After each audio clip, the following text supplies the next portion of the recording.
जब सत्ता की ताकत के सामने सवाल कमजोर पड़ जाए तो आवाज बुलंद करनी पड़ती है। बोल कि लब आजाद हैं तेरे। न्यूज क्लिक पर मेरे साथ।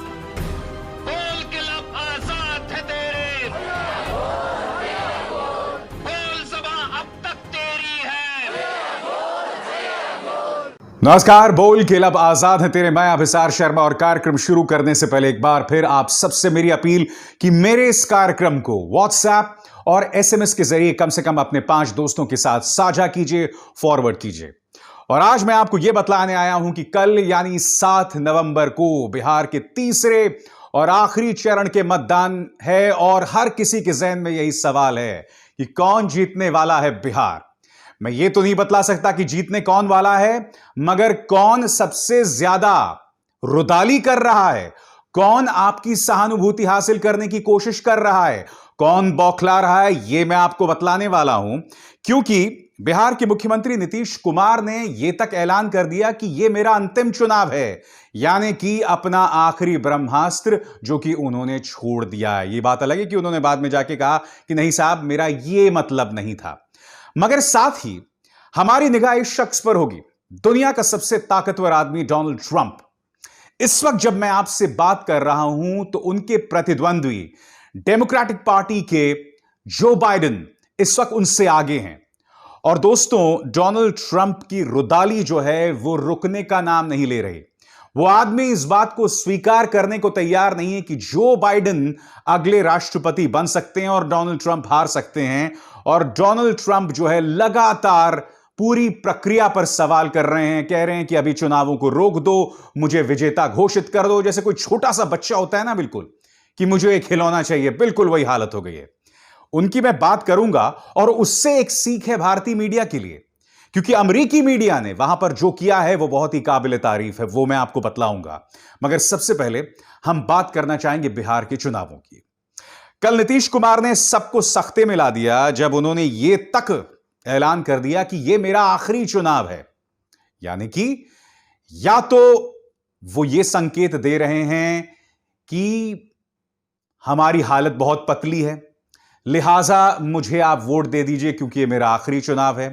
और इसको लेकर बहुत कड़ी प्रतिक्रिया विपक्ष ने भी दी है। सबसे पहले आप सुनिए नीतीश कुमार कह क्या रहे हैं। और जान लीजिए, आज चुनाव का आखिरी दिन है, अब परसों चुनाव है और ये मेरा अंतिम चुनाव है। अंत भला तो सब भला।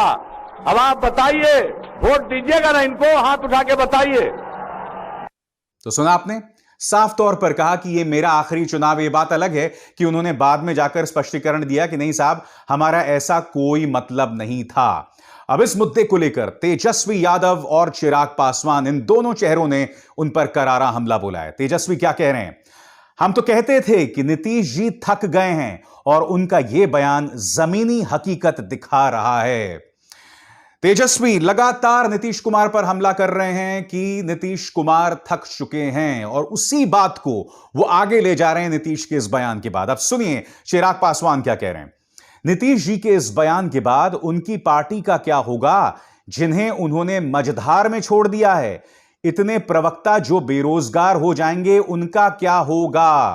तो एक तरह से कहा जा सकता है कि करारा तंज यहां पर चिराग पासवान भी कस रहे हैं नीतीश कुमार के ऊपर। अब सवाल यह किया जाएगा कि नीतीश कुमार इस बात को बखूबी जानते हैं कि उन्हें चुनावी सभाओं में लोग प्याज से मार रहे हैं, नीतीश कुमार मुर्दाबाद के नारे लगा रहे हैं। तो कहीं ना कहीं नीतीश कुमार इस बात को बखूबी समझते हैं कि बयार जो है, हवा जो है, उनके खिलाफ है। और इसी बात को भारतीय जनता पार्टी भी समझती है। और भारतीय जनता पार्टी की भी बौखलाहट जो है वो लगातार सामने उभर कर आ रही है, क्योंकि नीतीश कुमार का गुस्सा तो आप देख ही रहे हैं उनकी सभाओं में। प्रधानमंत्री ने भी अंत में जाकर यह लगातार कोशिश की, मैं किसी तरह से इस पूरे चुनाव को राष्ट्रवाद बनाम देशद्रोही बना दूं या इसमें राम को जोड़ दूं, क्योंकि उन्होंने कहा ना कि जो लोग जंगल राज में विश्वास करते हैं उन्हें भारत माता की जय और जय श्री राम के नारों पर आपत्ति है। यानी कि यहां पर भी राम का सहारा। मगर आप जानते हैं दिलचस्प बात क्या है, और यह अपने आप में बहुत कुछ कहता है।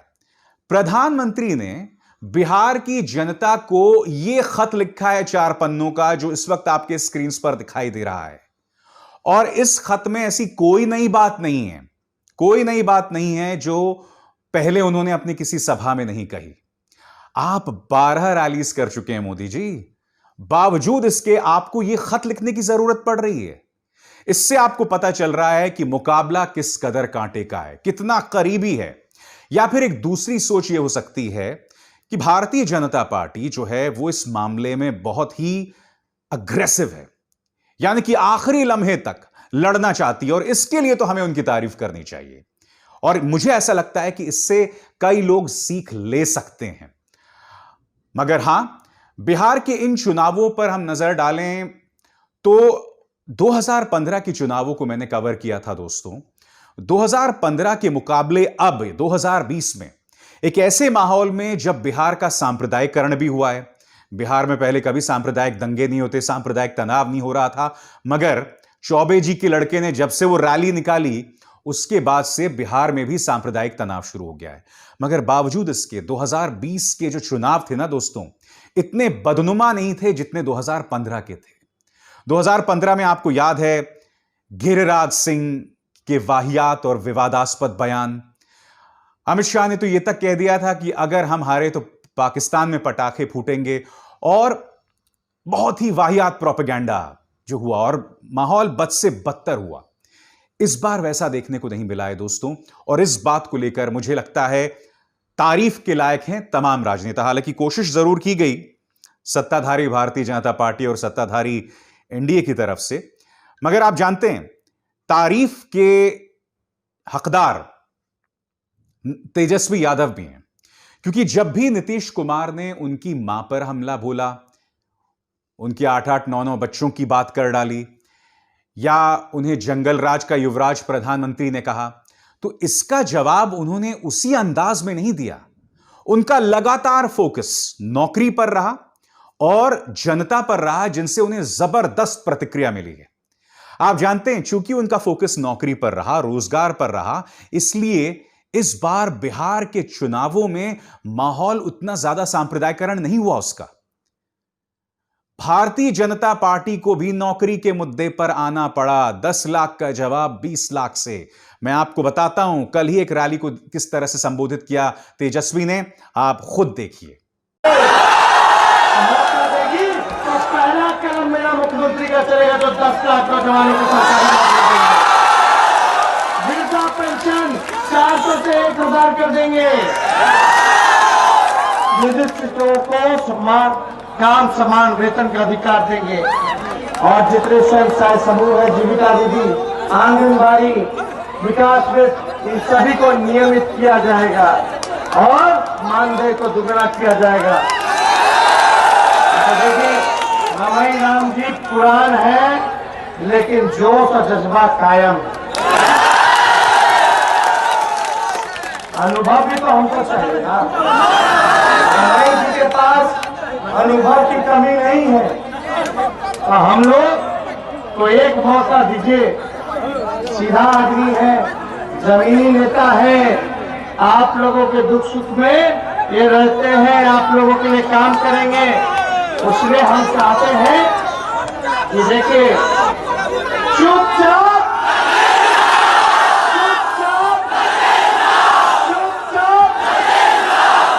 तो तारीफ करनी चाहिए हमें इस बार बिहार के चुनावों की, कि इस बार उतनी गंदगी नहीं थी जितनी हमें पिछले 5 सालों में या 5 साल पहले दिखाई दी। एक और बहुत दिलचस्प चीज दिखाई दे रही है दोस्तों। यह सवाल उठना लाजमी है कि क्या इस वक्त एनडीए में अंतर्विरोध है, एनडीए में तनाव है? क्योंकि नीतीश कुमार ने मुख्यमंत्री योगी आदित्यनाथ, उत्तर प्रदेश के मुख्यमंत्री योगी आदित्यनाथ पर खुला हमला बोला है। क्योंकि मुख्यमंत्री योगी आदित्यनाथ ने एक रैली में कहा था कि नागरिकता बिल आने के बाद जो घुसपैठी हैं उनको बाहर का रास्ता दिखला दिया जाएगा। पहले आप सुनिए उनका 15 सेकंड का यह बयान, उन्होंने क्या कहा। अब इसके जवाब में नीतीश कुमार ने क्या, वो मैं आपको सुनाऊंगा। सबसे पहले योगी आदित्यनाथ को सुने। भारत सरकार ने इस बात को भी कहा है अगर कोई घुसपैठ या भारत की सुरक्षा पर सेंध लगाने का कुत्सित प्रयास कर रहा है, उसे निकाल बाहर करने का कार्य भी करेंगे। देखिए, नीतीश चाहते तो वो इस मुस्लिम बाहुल इलाके में जहां वो ये बयान दे रहे थे, चाहते तो किसी का हवाला नहीं देना चाहिए था उनको। वो सिंपली ये कहते कि नागरिकता बिल को लेकर काफी गलत अवधारणाएं हैं और मैं ये बात कहलाना चाहूंगा, मगर बगैर नाम लिए उन्होंने योगी आदित्यनाथ पर कैसे हमला बोला वो आप सुनिए। और ये कौन दुष्प्रचार करता रहता है, फालतू बात करता रहता है, यहां से कौन किसको देश से बाहर करेगा?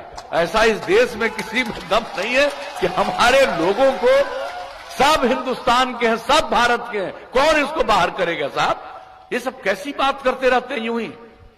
तो देखिए, इसके दो ही जवाब हो सकते हैं। पहला जवाब कि एनडीए के कुनबे में जबरदस्त दरार आ रही है। दूसरी बात, चूंकि वो एक मुस्लिम बाहुल इलाके में हैं, इसलिए वो वोट्स हासिल करने के लिए इस तरह के बयानात दे रहे हैं। मगर एक बात तय है कि एनडीए बहुत हाथ पांव मार रहा है। चाहे नीतीश कुमार का यह कहना कि यह मेरा अंतिम चुनाव है, वो बोलने की क्या जरूरत थी उन्हें, बाद में उन्होंने स्पष्टीकरण दिया, वो एक अलग बात है। या फिर प्रधानमंत्री का वो खत लिखना, वो भी अपने आप में बतला रहा है कि किस कदर एनडीए हाथ पांव मार रहा है। और तीसरी बात, खराब सेहत की वजह से गृहमंत्री अमित शाह भी जो है नदारद रहे, यानी कि उनकी सेवाएं भी भारतीय जनता पार्टी नहीं ले पाई। हालांकि 2 दिन के दौरे में वो पश्चिम बंगाल जरूर गए और आपने देखा था कि किस तरह से जमीन पर बैठकर उन्होंने खाना भी खाया। तो अमित शाह की गैर मौजूदगी भी काफी हद तक भारतीय जनता पार्टी को खली। तो इसलिए ये चुनाव जो हैं बेहद दिलचस्प हो जाते हैं। और इसी के साथ दोस्तों मैं जोड़ना चाहूंगा अमेरिका के चुनावों को। इन 2 चेहरों पर गौर कीजिए, राष्ट्रपति डोनाल्ड ट्रंप और पूर्व वाइस प्रेसिडेंट जो बाइडेन, जो कि उन्हें चुनौती दे रहे हैं। और इन चुनावों में ट्रंप का वो चेहरा सामने उभर कर आया है जिसमें हम ये कह सकते हैं कि ये रुदाली का बेताज बादशाह है। और मैं किस लिए कह रहा हूं दोस्तों कि देखिए, चुनाव तब पूरे होते हैं जब गिनती पूरी हो जाती है और जो तमाम वोट्स को के हिसाब से यह कोशिश बताई जाता है कि भाई जीत कौन रहा है। अब क्या दिक्कत है कि कोरोना की वजह से कई लोग मेल के जरिए जो है वोट कर सकते थे अमेरिका के चलते। अब हुआ यह कि जो लोग मेल के जरिए वोट्स भेज रहे हैं, इस बात को लेकर आपत्ति है डोनाल्ड ट्रंप को। अब वो लगातार ये घोषणा कर रहे हैं कि साहब चुनावों को बंद करो और मुझे विजेता घोषित कर दो, मानो कोई छोटा सा बच्चा इस तरह की घोषणा कर रहा हो। आपके स्क्रीन पर दोस्तों ये इनके 2 ट्वीट्स हैं, देखिए। इन दोनों ट्वीट्स को आप देख सकते हैं, ट्विटर ने छुपा दिया है, हटा दिया है। क्यों हटाया मैं आपको बताता हूं। क्योंकि ट्विटर के हिसाब से ट्रंप के बयान फ्रॉड हैं, फर्जीवाड़ा हैं। और उन्होंने बयान क्या दिया था, all of the recent Biden claimed states will be legally challenged by us for voter fraud and state election fraud. Plenty of proof. Just check out the media. We will win America first. इस बयान को हटा दिया। एक और बयान को हटा दिया जिसमें उन्होंने कहा था stop the fraud. इस कदर दुनिया का सबसे ताकतवर आदमी रुदाली कर रहा है। और मैं आपको एक और चीज बतलाना चाहता हूं दोस्तों, वहां की जो मीडिया है उसकी रीढ़ के बारे में। कल ट्रंप जो हैं एक प्रेस कॉन्फ्रेंस को संबोधित करते हैं और फिर वही रोना कि मैं जीत रहा हूं, चुनावों को बंद कर दो, मुझे विजेता घोषित कर दो, सब फ्रॉड है, फलाना है, ढिमकाना है।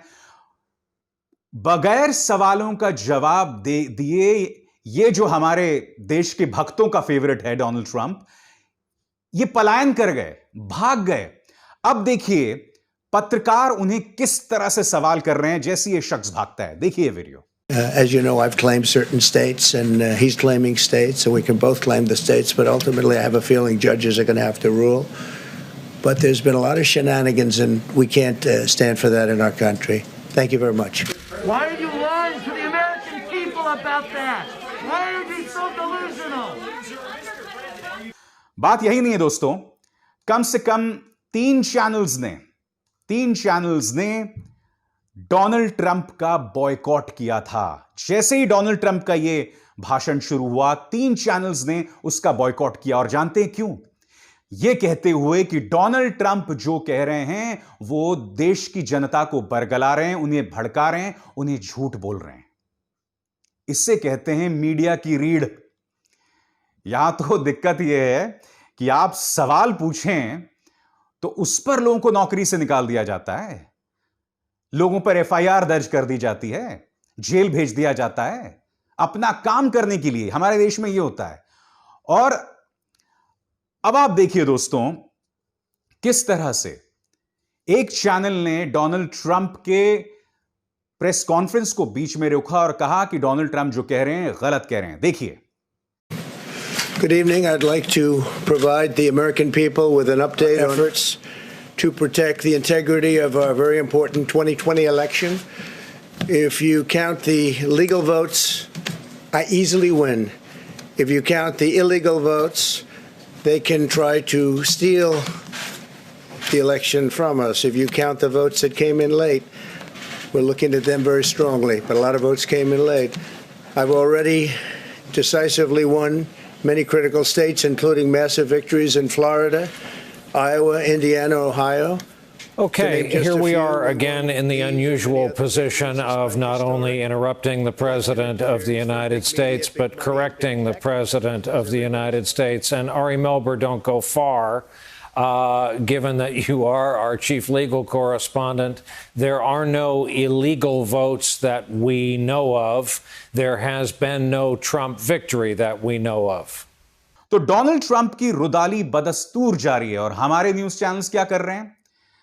अब देखिए, जी न्यूज ने, शायद 1 या 2 दिन पुराना है चुनाव है, इस चुनाव को राष्ट्रवाद बनाम मुस्लिम कार्ड, यानी कि इनका बस चले दोस्तों तो हर जगह अमेरिका में भी हिंदू मुस्लिम कर दें, वहां पर भी हिंदू मुस्लिम तनाव कर दें। भारत में तो तुम कर ही रहे हो भैया। क्यों बबुआ? भारत में तो तुम वो कचरा कर ही रहे हो, अब तुम अमेरिका में भी वो करना चाहते हो। कमाल है। मतलब अमेरिका के चुनाव में भी इन्होंने मुस्लिम कार्ड एक तरह से घुसा दिया है। और बहुत अच्छा कहा इनके चैनल के संपादक में, ये देखिए कि अब तो पत्रकारिता छोड़ने का वक्त आ गया। हालांकि मैं जानता हूं कि ये खबर एक और जो इस सरकार का चाटुकार पत्रकार है, जो इस वक्त जब मैं आपसे बात कर रहा हूं न्यायिक हिरासत में, उस पर था, मगर बिल्कुल सही कहा इन्होंने, अब पत्रकारिता छोड़ने का वक्त आ गया है। मुझे ऐसा लगता है कि इन तमाम चैनल्स को जो इस तरह से समाज में जहर बोते हैं ना, उन्हें कोई हक नहीं है पत्रकारिता करने का।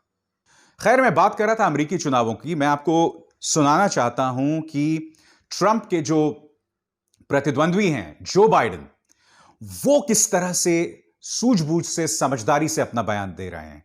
उनका यह बयान सुनिए जिसमें वो 2 बातें कह रहे हैं।